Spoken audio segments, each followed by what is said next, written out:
Encore une remise de matériel. Oui, encore.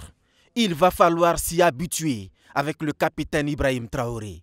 À ce rythme, toute cette logistique risque de créer des embouteillages, non pas pour fuir, mais pour construire.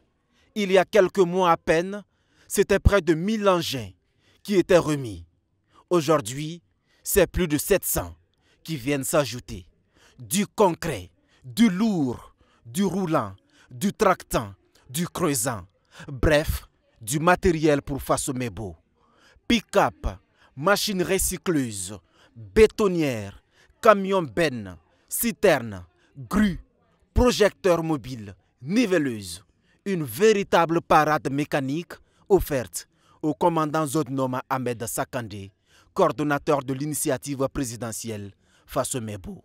Bien reçu, Excellence. Excellence, nous nous engageons dans la célérité à mettre sur le terrain votre vision, Excellence. Le devoir suprême, Excellence. Ce n'est pas une simple remise de matériel. C'est aussi et surtout l'occasion pour le président du Faso d'insister sur les valeurs de la révolution populaire progressiste. Et là, il compte sur les responsables des 4 régions bénéficiaires de ces engins pour façonner les futures routes. Il faut qu'on retienne une chose, il n'y a pas de révolution dans quelque domaine que ce soit qui puisse tenir s'il n'y a pas l'implication des masses populaires. Il n'y a pas d'infrastructure aussi bien pensée ou exécutée qui va tenir dans le temps si ces infrastructures ne sont pas entretenues par les masses populaires. Et pour qu'elles soient entretenues par les masses populaires, il faut qu'elles soient elles-mêmes impliquées dans la conception, dans la fabrication de l'infrastructure. Et comment mobiliser ces masses populaires, c'est à vous que je reviens. C'est par votre leadership, votre manière d'expliquer la révolution pour amener a priori les populations à s'impliquer elles-mêmes de façon volontaire pour pouvoir fabriquer nos infrastructures. Cette étape d'implication massive des populations est, selon le chef de l'État, un véritable gage de réussite. D'habitude, l'État construit, les gens brûlent des pneus, ils détruisent.